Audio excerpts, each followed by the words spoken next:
Seja muito bem-vindo, você que está interessado em aprender um pouco sobre os equídeos. Nessa demonstração de aula vamos discutir um pouco sobre o surgimento dos equídeos e sua contribuição para o desenvolvimento da nossa sociedade. A origem e evolução dos equídeos são temas fascinantes que nos permitem compreender a história e a relação entre esses animais e os seres humanos ao longo de milhões de anos. Esta jornada histórica nos leva desde os primeiros ancestrais pré-históricos até a domesticação pelos seres humanos e seu uso em diversas atividades. Ao explorarmos esse processo, mergulhamos em uma narrativa intrigante que nos ajuda a entender melhor não apenas os equídeos, mas também a evolução da própria humanidade. Durante milhões de anos, os equídeos percorreram um caminho evolutivo marcado por mudanças significativas em sua morfologia, comportamento e distribuição geográfica. Desde os primeiros ancestrais, como o Uipus, até as formas modernas de cavalos, zebras e burros, testemunhamos adaptações notáveis que refletem a pressão seletiva exercida pelo ambiente e interações com outras espécies. Além disso, a domesticação dos equídeos pelos seres humanos representa um marco crucial na história da civilização, levando a uma relação simbiótica que moldou sociedades e culturas ao redor do mundo. Iniciaremos discutindo um pouco sobre a domesticação dos equídeos. A domesticação dos equídeos representa um marco significativo na história da humanidade, marcando o início de uma parceria duradoura entre humanos e animais. Ao explorarmos esse processo, podemos entender melhor como os equídeos foram transformados ao longo do tempo e como essa relação influenciou o curso da civilização. A domesticação dos equídeos ocorreu há milhares de anos, provavelmente em várias regiões do mundo simultaneamente.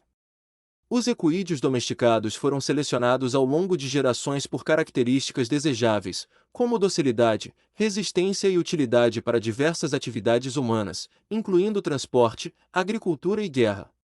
Essa domesticação levou ao surgimento de diversas raças e linhagens de equídeos domesticados, cada uma adaptada para diferentes propósitos e ambientes. Além disso, a domesticação dos equídeos teve um impacto significativo na cultura e na sociedade, moldando tradições, economias e... Agora, falaremos sobre o impacto da domesticação dos equídeos na sociedade humana. Este foi profundo e duradouro, influenciando uma ampla gama de aspectos da vida humana, desde a economia até a cultura e a arte. Ao examinarmos esse impacto, podemos entender melhor como os equídeos se tornaram parte integrante das sociedades humanas e como essa relação continua a moldar nosso mundo contemporâneo. A presença dos equídeos nas sociedades humanas teve um impacto significativo em várias áreas. Na economia, os equídeos desempenharam papéis essenciais em atividades como agricultura, transporte e comércio, contribuindo para o desenvolvimento e a prosperidade de muitas comunidades. Além disso, esses animais também influenciaram a cultura e a arte, servindo como inspiração para obras de literatura, música e pintura ao longo dos séculos. Sua presença nas tradições e rituais de diferentes culturas reflete a importância simbólica e espiritual atribuída a esses animais em todo o mundo. Na agricultura moderna, os equídeos ainda são utilizados em várias regiões do mundo para trabalhos de campo e transporte de carga, especialmente em áreas onde a mecanização não é viável. Além disso, esses animais desempenham papéis essenciais em atividades recreativas e esportivas, como corridas de cavalos, equitação e polo, proporcionando entretenimento e lazer para milhões de pessoas em todo o mundo. Além disso, os equídeos também são valorizados como animais de terapia e companhia, oferecendo apoio emocional e físico para pessoas de todas as idades e habilidades. Então falaremos sobre a origem dos equídeos. Esta remonta a milhões de anos, quando seus ancestrais percorriam diferentes ambientes e continentes. Compreender esse ponto inicial é fundamental para contextualizar sua evolução ao longo do tempo e entender como esses animais se adaptaram às condições ambientais variadas. Os primeiros equídeos surgiram durante o período Eoceno, há cerca de 56 a 33,9 milhões de anos. Espécies como Euphippus, ou Iracotherium, habitavam florestas e paisagens semelhantes a pântanos, apresentando características morfológicas distintas dos equídeos modernos, como um tamanho menor e múltiplos dedos nos membros.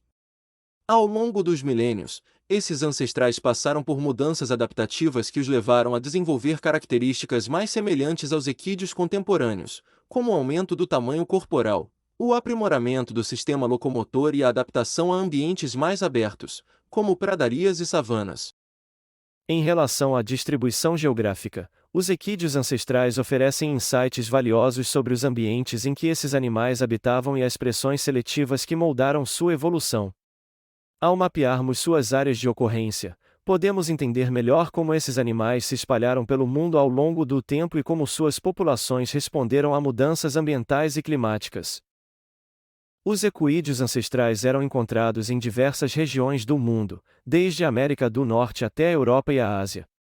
Suas distribuições geográficas refletiam uma variedade de ecossistemas, incluindo florestas, planícies e desertos.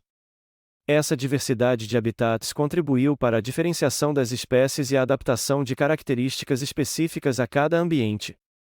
Por exemplo, equídeos encontrados em regiões mais abertas tendiam a desenvolver pernas longas e corpos esbeltos, adaptados para correr em terrenos planos, enquanto aqueles em áreas florestais mantinham corpos menores e mais robustos, adequados para manobrar em ambientes mais fechados.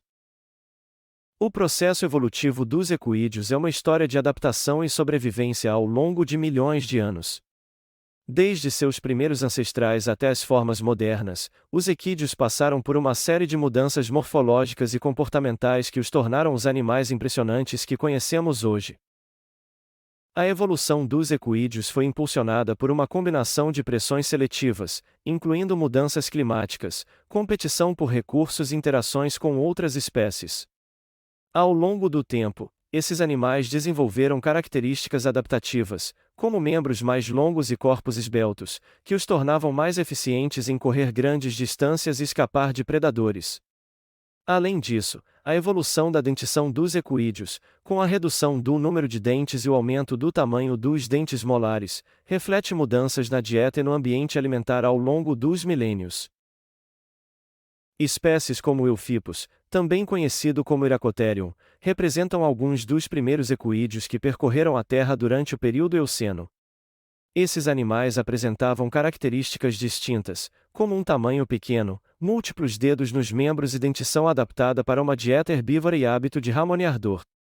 Com o passar dos milhões de anos, espécies como o Mesófippus e o Merycphippus surgiram, exibindo adaptações cada vez mais próximas dos equídeos modernos, como a redução do número de dedos e o aumento do tamanho corporal. Essas espécies pré-históricas habitavam uma variedade de ambientes, desde florestas até pradarias abertas, e contribuíram significativamente para a evolução dos equídeos ao longo do tempo. No final do Eoceno, cerca de 40 milhões de anos atrás, surgiu o gênero Mesófippus. Era ligeiramente maior que o Iracotherium, medindo 71 centímetros de altura até os ombros e tinha o tamanho de uma ovelha moderna. Tinha o dorso menos arqueado e as pernas, pescoço, focinho e rosto um pouco mais longos. No entanto, Mesófippus ainda mantinha 3 dedos nas patas traseiras, enquanto nas patas dianteiras o quarto dedo havia sido reduzido. Mesophippus, como seu ancestral, ainda tinha cascos almofadados. Há cerca de 18,5 milhões de anos, evoluiu um cavalo ipsodonte de patas flexíveis chamado Merycphippus. Mide aproximadamente 1 metro de altura até o ombro. Continuava com 3 dedos, mas era um cavalo com patas de salto que permanecia permanentemente na ponta dos cascos.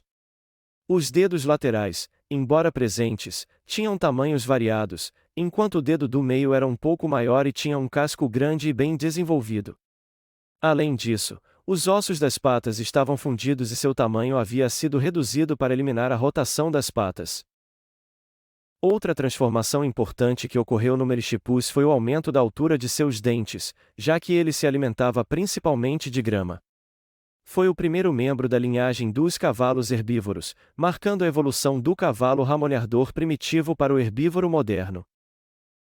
No entanto, para acomodar os grandes dentes, a mandíbula ficou mais profunda, e o focinho, a parte saliente da face, que inclui o nariz e a boca, alongou-se.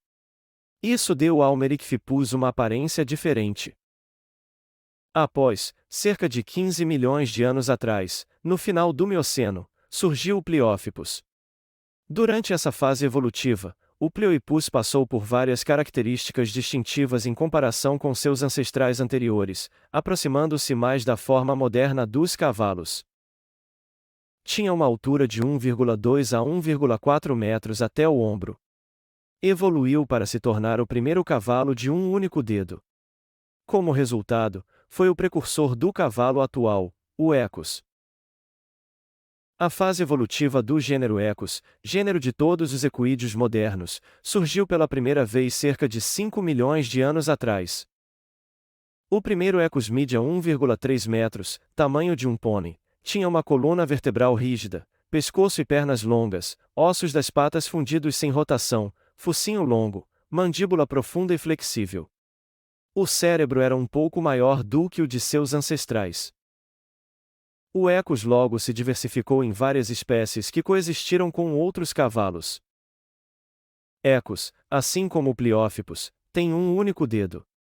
No entanto, seus dentes são retos e de coroa mais alta. Durante essa fase evolutiva, os cavalos se adaptaram cada vez mais a uma dieta herbívora especializada em pastagens.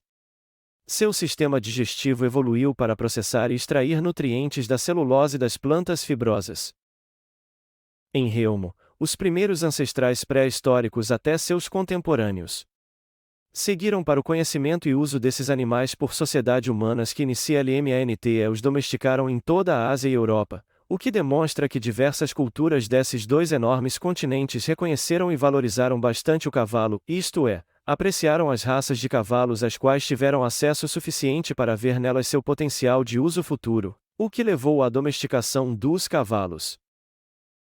A domesticação do cavalo é um dos marcos mais significativos na história da relação entre humanos e animais. Acredita-se que os cavalos tenham sido domesticados inicialmente por volta de 5.600 anos. Ocorreu nas estepes da Eurásia Central, uma vasta região que se estende da Europa Oriental à Ásia Central. Os primeiros cavalos domesticados provavelmente eram usados principalmente como fonte de carne e leite.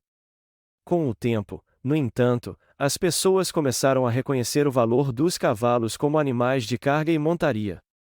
A domesticação dos cavalos mudou radicalmente a maneira como as pessoas viviam e se moviam pelo mundo. Outro equídeo de grande valor é o jumento, também conhecido como asno. É um animal domesticado que pertence à mesma espécie do cavalo, o Equus africanus asinus. Os primeiros jumentos domesticados provavelmente surgiram na África, onde seus ancestrais selvagens, o asno africano, habitavam as regiões desérticas e semiáridas.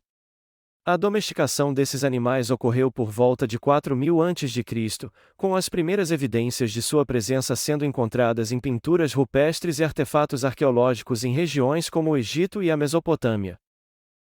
Já a zebra contempla a tríade e equídeos atuais. Essa espécie não foi domesticada no sentido tradicional como o cavalo e o jumento. As zebras são membros da família Equidae, assim como os cavalos e os jumentos, e compartilham um ancestral comum. Elas podem ser encontradas, ainda em vida livre, mantidas em cativeiro em zoológicos e reservas naturais como atrações turísticas e para fins de conservação. Esses animais selvagens são admirados por sua beleza única e seu comportamento intrigante, mas ainda permanecem como criaturas selvagens e não domesticadas. Finalizamos essa aula com algumas curiosidades. Os híbridos. Na verdade, subespécies frutos do cruzamentos entre o cavalo e o jumento. No Brasil são bem conhecidas. A mula, cruzamento de uma égua, a fêmea do cavalo com um jumento macho. Há também o burro, cruzamento entre um jumento macho e uma égua, e por fim o bardoto ou bardota, cruzamento entre um cavalo macho e uma jumenta. Há também algumas curiosidades com zebras. Mas para me ajudar, contarei com o apoio do canal Maiores do Mundo. Lá você encontrará uma descrição sobre os híbridos resultantes de cruzamentos entre cavalos e jumento com zebras. Bem, chegamos ao fim dessa aula. Se inscreva no canal e deixe seu like. Navegue por nossa playlist. Aqui deixei algumas sugestões de leitura para aprofundar um pouco mais seus conhecimentos. Agradeço por sua companhia. Até mais.